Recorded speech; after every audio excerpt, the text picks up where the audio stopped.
Hello everybody, welcome back to What's Culture Wrestling. I am Gareth, sat here on my own. As always, you should know this by now, this is just what we do on a Sunday. But let's jump into some news, that's what I'm here for, that's what you're here for, so let's do it. The first piece I want to talk about today is regarding AJ Styles. He's been in the news a little bit just altogether in the last week or so, because obviously he just won the Intercontinental Championship. He won that on Friday Night SmackDown, he beat Daniel Bryan for that title, obviously.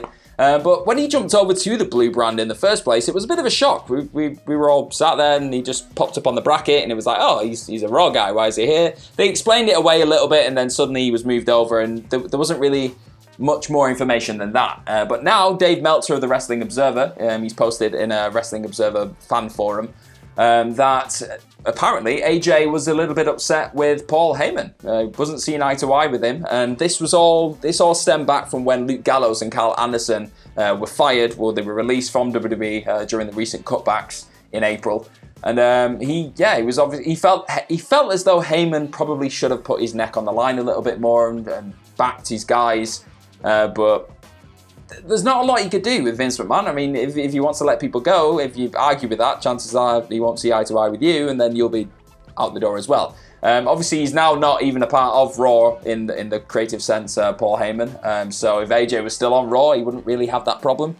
But things have worked out for him on SmackDown. He's got a nice belt now. He's hopefully going to go and defend that a couple times, have some great matches with Daniel Bryan again, and maybe even Matt Riddle. Yeah, I think it's just an interesting insight as to why he ended up on SmackDown in the first place. Obviously, these are just reports at this point. It's not been officially confirmed that did happen. But if it was the case, then yeah, that explains it. Right, so we're going to talk a little bit brand splitty. I mean, that AJ story sort of links to this because he's jumped from Raw to SmackDown. Obviously, that is a thing because of the brand split. But there are now already talks of that brand split being ended. It's been rumoured a little bit over the last couple of weeks with the ratings dropping on both shows, which you can't really help. It's probably more down to the current global situation right now, the fact that maybe people just don't want to watch wrestling. Maybe, I don't know, there's a lot of things it could be right now. But as Vince tends to do in these situations, as it is well documented, he tends to revert back to what has worked in the past. And what tends to have worked in the past is unifying the rosters so you get all your big stars on every single show. But this also obviously usually means that a lot of the younger talents, maybe the people that aren't as exposed and don't get a lot of screen time, they start to drop down the pecking order yet again and then get even less screen time. And it's great for the top guys and gals, but it's not really great for the ones that are lower down. But it has been talked about a little bit because I don't think Fox or USA were happy with the idea of the brand split in the first place because of those reasons that I just said. They were getting some of the top stars from WWE weren't on their show. So let's say Raw wanted to see Roman Reigns and wanted to see the likes of Daniel Bryan on their show. They couldn't because they were on SmackDown exclusively. But for me, it upsets me because I like the idea of when it's not formulated and it doesn't feel really contrived. I like the idea of this brand warfare, these two opposing forces coming together, competing, because we know that competition just creates the best creative content that we get whenever there is competition in WWE or from wrestling. We see now when AEW first popped up, NXT suddenly just doubled down and just do all these great matches at us, and it was great. It was great for a spell. And I think that if you take away the brand split and suddenly have the main roster just as the main roster, everyone can go everywhere, it'll be great for a little bit because we'll see all the big stars on all the shows, but we'll lose the likes of Angel Garza and Austin Theory, these people who are just coming up and coming and really get that chance to shine because there aren't loads of big stars on Monday Night Raw. So that's how I feel about that. And the belief obviously is right now that McMahon will go back to the likes of Randy Orton, Seth Rollins, and Charlotte Flair on Raw, which we've sort of seen already. We've seen Charlotte Flair being used a lot more on Raw recently, being pushed to the forefront yet again, which she's an incredible talent, but there are other people on that roster that maybe could use a little bit of time, a bit of airtime. Your Ruby Riots, your Liv Morgans, just give them a chance. Give them another chance. So a lot of superstars who were there right now, a lot of the ones who were up and coming are said to be quite nervous. But the current belief is that we'll get an idea over the next 5 weeks or so. 5 weeks is the number that's been thrown around. And we'll see who are the people that McMahon wants to see push. So we'll see the people who are potentially Paul Heyman, guys and girls, to use that phrase. And we'll see the ones who McMahon really wants. So, I don't know, 5 weeks' time, Randy Orton could be the WWE champion. Let's see. Also, just as a little end point to that piece of news, as of right now, ending the brand split is only in the talking stage, so it's not really got much further than that. Nothing has been made official, and there's no timetable for when something like that would take place. So it's all up in the air at this point. Right, so this is a bit of a follow-up from a news story that me and Phil covered yesterday on the news, because that's what we do. And it's all about Chris DeJoseph, and he was released. He was fired from WWE recently because of reports that he said some inappropriate comments during a Zoom call with some executives, I believe it was. But it's not been made known at this point exactly what he said, but he's actually come out and commented on his release, on his firing, for the first time. He's done that on Twitter. So he's put, after 10 years away, wasn't really into giving my life to the unpredictable whims of one person. But I believe in Bruce Pritchard and his vision. So, I'll let you read in between the lines there. Feels like he's talking about one specific person, which, I don't know, it's no secret that you have to please one dude in WWE, and if you don't please that one dude, you're out. But I think a lot of the reasons why he was kicked out was the fact that he was saying some inappropriate things during a Zoom call. That is what has been reported. We don't know. It's hard to come to a conclusion on this without knowing what he actually said. But we've only really got his side of the story here, which is saying that he just didn't want to really give in to somebody, just bossing him around, really, from the sounds of things. But we'll find out more, I'm sure, about this in the coming weeks. So stay tuned on this one. Okay, the #1 babyface company during this whole current situation, they're back. It is official. New Japan Pro Wrestling have apparently secretly taped a show in LA. And a top MLW superstar apparently worked this show, which is pretty cool. So, according to PW Insider, New Japan Pro Wrestling taped this secret show, and it was called Lions Break Collision, which I think is a really cool name, I'm just going to say it. And they did that in LA, obviously, and there are reports that roughly 9 to 10 matches were filmed, with mostly American talent, including Jeff Cobb, Rocky Romero, Clark Connors, TJP, Alex Coughlin, and Carl Fredericks. But the major thing to take away from this is that the former MLW heavyweight champion and former UFC fighter, of course I would talk about the UFC fighter, Filthy Tom Lawler, made his official New Japan Pro Wrestling debut. So that's pretty cool. That's a nice little tidbit there to throw in. There's no word as to when these tapings are going to officially air on New Japan Pro Wrestling, but New Japan Pro Wrestling is going to return to action this Monday, and that'll be their first event since February, I believe it was, due to what's going on right now in the world. So, positive news coming out of New Japan Pro Wrestling. We're finally going to get some New Japan back. I'm excited about this. Let me know what you think of New Japan putting on the Lions Break Collision, which I just really like as a name. Yeah, let me know what you think about that. Okay, so we all love a little bit of behind the scenes gossip, really. Not gossip, more information, stuff we just didn't know about some of our favourite wrestlers all over the world. And we've got a big one here, because we found out the original gimmick name of Kane.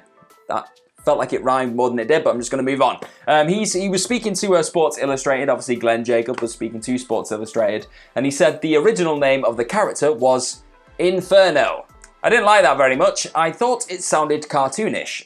Bruce Pritchard always liked the name Cain, and I liked it too. It played off Cain and Abel in the Bible, the good brother and the bad brother, and we pitched that. The name got changed, we finally figured out the outfit, and then I had my debut at the Bad Blood pay-per-view.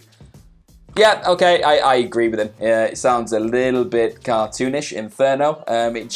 For me, it sounds like he should have had fire hands and a big blazing head. I don't know. Might have worked. I might have been proven wrong, but Kane just works. And I like the Cain and Abel association as well, because that does make sense. I feel like they made the right call. I don't think it would have worked if that's gotta be Inferno. Don't have the same ring to it. Feels like he's just going to battle a superhero, which works sometimes, I guess, but I don't think it would have worked here. So good choice on sticking Inferno in the bin. Okay, and it is a Sunday, so what do we do pretty much every single Sunday? We talk about the Friday Night SmackDown overnight ratings. And is it down? Is it up? It's an up, because they went back up. They went back over 2 million after the slip last week when they slipped below it. According to Showbuzz Daily, last night's episode of Friday Night SmackDown drew an average of 2.016 million viewers overnight. And that is a rise of 1.6% from last week's show. So it's good news. They're doing something right. So for me, My biggest takeaway from that is the fact that people loved AJ Styles versus Daniel Bryan like I did. I watched it in the morning, we talked about it all day, and then I went back last night and I watched it again because it was just, it just had everything. It just had the best story and it was just so physical. That's the sort of match you need to see and need to have in these crowdless, well not crowdless, but fanless, let's say, arena shows. Because you can hear every single strike and it was just, everything meant so much and these are brilliant and I should have that on in the greatest wrestling match ever pay-per-view that's going to happen tonight instead of I'm going on a rant because I loved that match. And finally, the last piece of news we're going to talk about, I like this because it's maybe setting the stage for the future. And that's what we like to do with our news. We leave you thinking about what is going to come next. And Rey Mysterio has obviously been thinking about the future. He's been thinking about his son.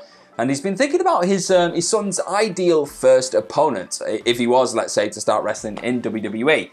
He was talking during an appearance on Galaxy Con's Rock Around the Ring show, which I'm not that familiar with. I might actually start tuning into it now. But he said, I think without a doubt, just because of the style he brings, Andrade would be awesome. Andrade or Angel Garza. I think they would be incredible against my son. But Cesaro would do incredible as well, just because of the height. Dominic is 6 foot 2 inches, 195 pounds, and still to this day, I tell my wife I'd love to DNA him because I believe he's not my son. And then he started laughing. Okay, as long as you can joke about that, Ray, that's we've been there, we've done the I'm your pappy thing, I don't want to go back to it. But it is also worth noting, because I did watch a little bit of the clip, Ray was still wearing his mask with his little eye patch over it, so kayfabe is not dead, ladies and gentlemen, it's still going strong. But I agree, I think any of those would be incredible, because any one of those stars would get a great match out of him, because they're just brilliant workers at this point. If it was me, I'd prefer Garza, because I just think as a character right now, he's just so fun. He's just so cocky and sly. I love it. But again, Cesaro would get a great match out of him. Andrade, it'd be super hard hitting. Any one of those would be great. Maybe even Ray as his manager or a tag team partner for a bit. Imagine seeing that father-son tag team. That's what dreams are made of. They can go on to win the tag team titles together at WrestleMania. I'm booking way too far ahead. But yeah, that makes sense for Ray. I understand where he's coming from, so fingers crossed he gets one of those. And that has been our news roundup of the day. I've done a lot of ranting, especially about AJ Styles and Daniel Bryan. I just need you to go watch that match if you're not, because it'll make your week. It made mine. I'm so happy. But let me know about all the news stories that we've got here that we've covered today. We've covered a lot and I just did a weird fan thing. Don't forget to follow everybody here at What Culture Wrestling, at What Culture WWE. I almost forgot our handle there, which is not good.